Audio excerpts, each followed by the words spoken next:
হে everyone, আসসালামু আলাইকুম। আপনারা সবাই কেমন আছেন? আশা করি আপনারা সবাই অনেক অনেক ভালো আছেন। আজকের এই গল্প নিয়তির নীরব কান্না, পর্ব নাম্বার 3। তাহলে চলো বেশি কথা না বাড়িয়ে আজকের এই গল্পটি শুরু করা যাক। অনেকদিন পর নিজের পরিচিত ফুলের গন্ধে আবেশে চোখ বন্ধ করে ফেলে রেহানা। কয়েক কদম এগিয়ে যাওয়ার পর বাঁধানো একটি কবরস্থান থেকে থামকে দাঁড়িয়ে যায় রেহানা। এটা দেখে রেহানার বুক ধড়ফড় করে ওঠে। ততক্ষণিক ভাবে ছুটে যায় কবরস্থানটির দিকে। টাইলসের উপর কালো কালির অক্ষরগুলো জল করছে। মৃত ব্যক্তির নাম দেখে চিৎকার দিয়ে অজ্ঞান হয়ে পড়ে যায় রেহানা। পূর্ণতা প্রতিদিন ফজরের নামাজ শেষ করে বাগানের দিকে হাঁটতে যায়। শীতের সকালে ফুলের গন্ধে কুয়াশা মাখা ঘাসের উপরে হাঁটতে তার খুবই ভালো লাগে। বিশেষ করে কামিনী ফুলের গন্ধটা তার দারুণ লাগে। পূর্ণতা স্নিগ্ধ পরিবেশটা খুবই আনন্দ উপভোগ করে, কিন্তু পূর্ণতার মুখে এই স্নিগ্ধ এই মিষ্টি হাসিটা বেশিক্ষণ স্থায়ী হলো না। তার থেকে কয়েক কদম দূরে একজনকে মাটিতে পড়ে থাকতে দেখে পূর্ণতার ভ্রু কুঁপছে যায়। কুয়াশার জন্য বুঝতে পারছে না যে মানুষটি আসলে এখানে কে। ততক্ষণিক ভাবে দ্রুত হেঁটে যায় রেহানার কাছে গিয়ে একটি মেয়েকে দেখতে পেয়ে কুচকানো ভ্রু আরো কুচকে যায়। পূর্ণতা কিছুতেই ভেবে পাচ্ছে না এখন এই সময়ে তাদের বাড়ির বাগানে এটা কে, কিভাবে এসেছে, আর কেনই বা এসেছে, তাও আবার অচেতন অবস্থায় পড়ে আছে। পূর্ণতা রেহানাকে ওইভাবে রেখেই ছুটে যায় বাড়ির ভিতরে।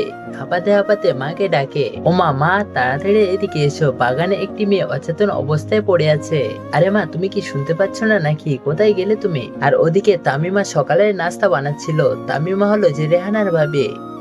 এই সময় পূর্ণতার মুখে এমন কথা শুনে দ্রুত ছুটে এসে বিস্মিত কণ্ঠে বলল, কি বলছো তুমি এগুলো? আমাদের বাগানে কে অচেতন অবস্থায় পড়ে থাকতে যাবে? তারপরে পূর্ণতা বলল, আমি সত্যি বলছি ভাবি, তুমি এখনই আমার সাথে চলো। আর মা কোথায় গিয়েছে? মাকে দেখতে পাচ্ছি না কেন? তখন তামিমা বলল, মা তো এখন ঘুম থেকেই উঠেনি। তারপরে পূর্ণতা বলল, চলো ভাবি, তাড়াতাড়ি ওখানে যেতে হবে, তা নয়তো মেয়েটি শীতে ওখানে জমে যাবে। এটা বলে তারা দুজন দৌড়ে গেল বাগানের দিকে। তারপরে তারা দুজনে রেহানাকে ধরে নিয়ে যায় পূর্ণতার রুমে। তাকে নিয়ে খাটে শুইয়ে দিয়ে লেপ মুড়ি দিয়ে দেয়, যাতে করে তাড়াতাড়ি গাটি গরম হয়ে যায়। এরপর তামিমা কয়েকবার বজলু চাচাকে ডাক দেয়। বজলু চাচা হলো বাড়ির দারোয়ান। তাকে কয়েকবার ডাকার পরেও তার কোনো সাড়া পেল না। আর এদিকে পূর্ণতা খাটের পাশে বসে রেহানার দিকে তাকিয়ে রয়েছে। কারণ হলো যে এই মায়াভরা মুখটা তার খুবই পরিচিত লাগছে। হঠাৎ করে কিছু একটা মনে হতে রেহানার ডান কানের দিকে ঝুঁকে দিয়ে দেখে। বিস্মিত নয়নে চেয়ে থেকে চিৎকার দিয়ে বলে উঠলো, আপু। তারপর মিনারা বেগমকে আর তামিমাকে কম্পিত গলায় চিৎকার দিয়ে ডাকে, মা, ভাবি, তোমরা কোথায়? তাড়াতাড়ি তোমরা এদিকে এসো।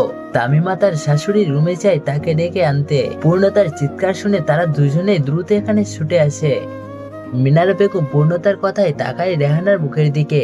এত বছর পর মেয়েকে এই অবস্থায় থেকে বাকরুদ্ধ হয়ে বিস্মিত নয়নে রেহানার মুখের দিকে তাকিয়ে আছে। আর এই মুহূর্তে কথা বলার শক্তি পাচ্ছে না তিনি।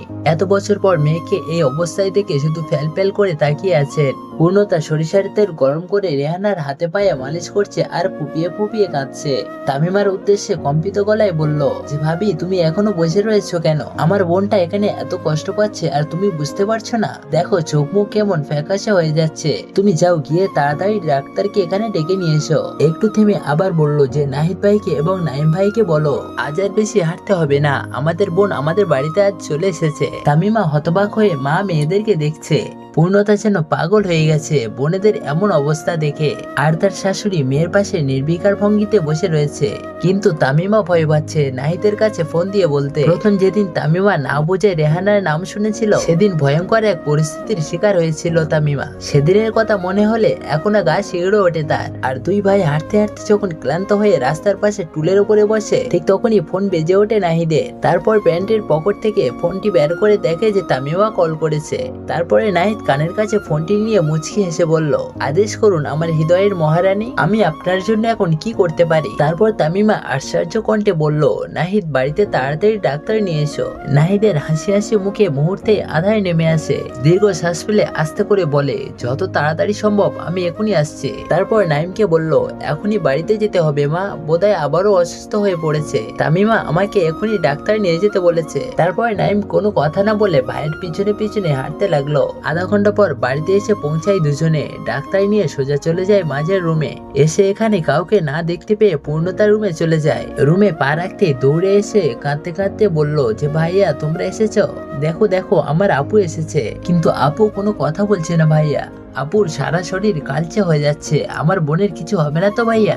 ডাক্তারের কাছে গিয়ে বলল, ডাক্তার দাদু আমার বোনটা সুস্থ হবে তো? দ্বিতীয়বারের মতো আমি আবার বোনকে আর হারিয়ে যেতে দিব না, কিছুতেই না, আমি এটা সহ্য করতে পারবো না ডাক্তার দাদু, আপনি যত তাড়াতাড়ি সম্ভব আমার বোনকে সুস্থ করে তুলুন। নাহিদ নাইম দুজনেই হতবাক হয়ে তাকিয়ে আছে নিষ্প্রাণ শুয়ে থাকা রেহানার দিকে। নাইম রেহানার পাশে গিয়ে হাতড়িয়ে ধরে বসে, বোনের শুকনো মুখের দিকে তাকিয়ে থাকে। নিঃশব্দে চোখে 2 ফোঁটা পানি গড়িয়ে পড়ে রেহানার হাতের উপর। নাহিদ গিয়ে বোনের গোড়া আলতো করে ছুঁয়ে দেয়। তামিমা শাশুড়ি পাশে চুপটি করে দাঁড়িয়ে আছে, আর এক পাশে দাঁড়িয়ে পূর্ণতা ফুপিয়ে ফুপিয়ে কেঁদে যাচ্ছে। আর মিনারা বেগম টলমলো চোখে তাকিয়ে আছে মেয়েটার দিকে। সন্তান যতই অন্যায় করুক না কেন, সন্তানের অসুস্থতার সময়, সন্তানের বিপদের মায়েরা কিছুতেই নিজেকে শক্তভক্ত রাখতে সক্ষম হয় না। আর এই মুহূর্তে তার হৃদয় কাঁদলেও তার চোখ কিন্তু কাঁদছে না। নাহিদের আর নাইমের সাথে ডাক্তার আসতে দেখে বজলু চাচাও বাড়ির ভিতরে আসে। বাড়িতে এমন কাণ্ড দেখে সে শুধুই সবকিছুই অবাক হয়ে দেখছে। তার মনে হচ্ছে যে এই বাড়িতে এই মুহূর্তে যা কিছুই হচ্ছে সবকিছুই যেন কোনো ছায়াছবির কষ্টের একটি মুহূর্ত। আর সবার বৌনতা ভাঙ্গে ডাক্তারের কথা। ডাক্তার বলেছে চিন্তা করার মতো কিছুই হয়নি, মানসিক চাপের কারণে অজ্ঞান হয়ে গেছে। তার উপর শরীরটা খুবই দুর্বল, ঠান্ডার কারণে শরীরে একটি কালচে একটা ভাব এসেছে। আমি কিছু ঔষধ লিখে দিয়েছি, ওষুধগুলো খেলে আশা করি যে ঠিক হয়ে যাবে। আর চিন্তা করো না দাদু ভাই, তোমার আপু ঠিক হয়ে যাবে। শেষের কথাটা পূর্ণতার উদ্দেশ্যেই বলল। 10 থেকে 15 মিনিট পর রেহানা চোখ মিলে তাকায়। সবাই রেহানার পাশেই বসেছিল। পূর্ণতা রেহানার হাত ধরে বোনের মুখের দিকে তাকিয়েছিল। বোনকে চোখ মিলে তাকাতে দেখে জড়িয়ে ধরে হাউমাউ করে কেঁদে উঠলো। এদিকে রেহানাও কাঁদছে বোনের সাথে, কিন্তু তার কান্নার কোনো শব্দ হচ্ছিল না। নিঃশব্দে রেহানার চোখের পানি গড়িয়ে পড়ছিল। পূর্ণতা রেহানার চোখ মুছে দিয়ে ভেজা গলায় বলল, তোমার এই অবস্থা কিভাবে হলো আপু? আর তাছাড়া তুমি এখানে এসেছিলে বা কখন? আর তুমি আমাদেরকে ডাক দাওনি কেন? এতগুলো বছর পর তোমাকে এই অবস্থায় দেখে কলিজা শুকিয়ে গিয়েছিল। ভেবেছিলাম যে তোমাকে পেয়েও হয়তো আমি হারিয়ে ফেলবো। তারপরে নাহিদ গম্ভীর গলায় বলে উঠলো, এসব বিষয়ে পরে কথা বলা যাবে। কারোরই সকালে নাস্তা করা হয়নি বুঝি? চলো সবাই নাস্তা করবো। কথাটা বলে হনন করে বেরিয়ে যায় নাহিদ। যে ভাই এতক্ষণ বোনের দিকে পলকহীন চোখে তাকিয়েছিল শুধু বোনের চোখ মিলে তাকানোর অপেক্ষায়, সেই ভাই এখন বোনের সাথে কথা বলছে না অভিমানে। মিনারা বেগম এতক্ষণ চিন্তিত ভাবে মেয়ের ওঠার অপেক্ষা করলেও এখন মেয়ের চোখ মিলে তাকানোর দিকে সে গম্ভীর হয়ে অন্যর দিকে তাকিয়ে আছে। নাহিদ যাওয়ার পরপরই কোনো কথা না বলে সেও চলে যায় রুমে থেকে। তারপর তামিমা রেহানার কাছে গিয়ে মাথায় হাত দিয়ে বলল, তুমি বিশ্রাম নাও, তুমি অনেক ক্লান্ত, তোমার বিশ্রাম নেওয়া দরকার। রেহানা অবাক হয়ে শুধু সবার দিকে তাকিয়ে আছে। সে বুঝতে পেরেছে তার উপর সবাই অভিমান করে আছে। অভিমান বললে ভুল হবে, রীতিমতো সবাই অসন্তুষ্ট হয়ে আছে। রেহানা মনে মনে বলল, আমার উপর তো সবার অসন্তুষ্ট হওয়ারই কথা, আমার উপর তো সবার রাগ হওয়ারই কথা। আমি যে অন্যায় করেছি সে অন্যায়ের ক্ষমা হওয়ার যোগ্য না। যে ভাই আমাকে সবসময় স্নেহ করতো, আমার একটা কিছু হলে সে পাগলের মতো করতো, আজ সেই ভাই আমাকে একটা বারের জন্য জিজ্ঞাসা করলো না যে তুই কেমন আছিস। আর আমার মা একটা বারের জন্য বললো না যে তোর শরীরের কি অবস্থা, তুই এখন ঠিক আছিস তো, তোর শরীরটা এখন ভালো আছে তো মা? সবাই আমার উপর থেকে মুখ উড়িয়ে নিচ্ছে। সেই 5 বছর আগের সবাই আর এখনকার সবার মধ্যে অনেক পার্থক্য। আমি আমার আগের বাবা মা ভাই বোন সবাইকে হারিয়ে ফেলেছি। আমি আমার নিজের ভুলের কারণে হারিয়ে ফেলেছি। এখন আফসোস করে কোনো লাভ হবে না। আমার ভাগ্যই যেটা লেখা রয়েছে সেটাই হবে। এসব কথা ভাবতে ভাবতে চোখ থেকে পানি গড়িয়ে পড়ছে রেহানা। পূর্ণতা মৃদুস্বরে বলল, আপু তুমি কাঁদছো কেন? রেহানা কম্পিত গলায় বলল, আমার মতো অবাগারি শুধু এমন কান্নাই প্রাপ্য। নাইম কিছুই বলছে না। নাইম বোনের দিকে তাকিয়ে আছে, বুঝতে পারছে যে তার বোনের সাথে কিছু একটা হয়েছে। নাইমকে এভাবে চুপচাপ বসে থাকতে দেখে রেহানা ভেজা গলায় বলল, চুপ করে আছিস কেন? কথা বলবি না আমার সাথে? তুইও রাগ করে আছিস আমার উপর? আয় আমার কাছে আয়, হাত বাড়িয়ে ডাকে রেহানা। নাইম বোনের কাছে গিয়ে চুপচাপ বসে। বোনকে অনেক কিছুই বলতে চায় কিন্তু কিছুই বলতে পারে না। নাইমকে আমতা আমতা করতে দেখে রেহানা বলল, কিছু বলতে চাস ভাই? নিশ্চিন্তাই বলতে পারিস। বোনের সাথে কথা বলতে এত ভাবতে হয় নাকি? তুই সেই আগের মতোই রয়ে গেলি, চুপচাপ স্বভাবে। আমি জানি তো তোর মনের মধ্যে অনেক কথা থাকলেও তুই মুখ ফুটে সেই সব কথাগুলো বলতে পারছিস না। ভাই জানিস তো মনের মাঝে কোনো কথাই লুকিয়ে রাখতে নেই। নিজের অনুভূতির কথা নিজেকেই প্রকাশ করতে হয়, নয়তো কেউ কারোর ভিতরের হাহাকার টের পায় না। তারা বুঝেও না, বোঝার ভান ধরে থাকে। কখনো কখনো কেউ মানবতার খাতিরে এগিয়ে আসে, কেউ বা আসে ভিতরটা খুঁচিয়ে খুঁচিয়ে ক্ষতবিক্ষত করতে। এই দুনিয়ায় সবাই নিজের স্বার্থের জন্য পাগল। তারা মানুষের মুখ থেকে অনুভূতি বুঝতে পারে না, তাদের বলে বোঝাতে হয়। আর যাদেরকে নিজের মনের কথা, নিজের অনুভূতির কথা বলে বোঝাতে হয়, তারা আপন মানুষ নয়, তারা আপন মানুষ নামের বহুরূপী। তারা নিজের স্বার্থের জন্য জন্য ক্ষণে ক্ষণে রূপ ধারণ করতে পারে। এসব কথাগুলো বলে দীর্ঘ শ্বাস ছাড়ে রেহানা। নাইম কিছু বলার জন্য মুখ খুলতে নাহিদের ডাক আসে। পূর্ণতা, নাইম তোরা এখনো খেতে আসিসনি কেন? নাইমের মুখের কথা মুখেই থেকে যায়। ভাইয়ের ডাক শুনে উঠে দাঁড়ায় আর বোনকে বলে যে এখন খাওয়ার টেবিলে উপস্থিত থাকতে হবে, নয়তো ভাইয়া রেগে যাবে।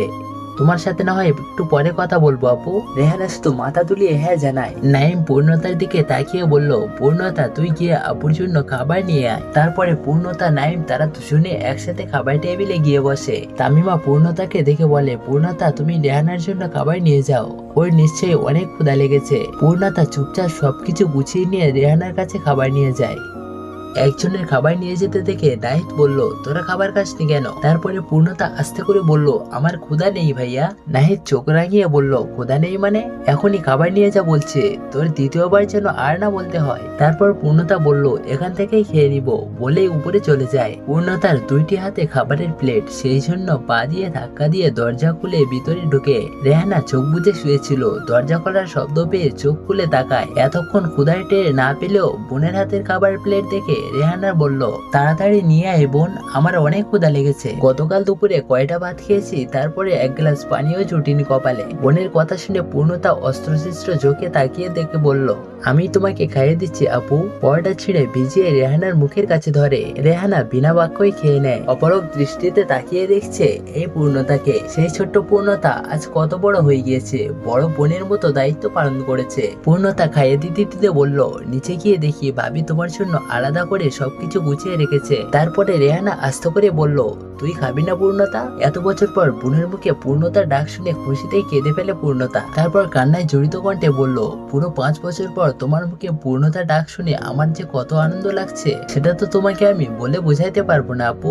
নাইম ভাইয়া যখন আমাকে পূর্ণতা বলে ডাকতো, ঠিক তখনই তোমার কথা আমার মনে পড়ে যেত। তারপরে রেহানা বোনের চোখের পানি মুছে দিয়ে বলল, আরে পাগলি তুই কাঁদছিস কেন? কান্না বন্ধ কর বলছি। পূর্ণতা আর কিছুই বলছে না, শুধু নাক টেনেই যাচ্ছে।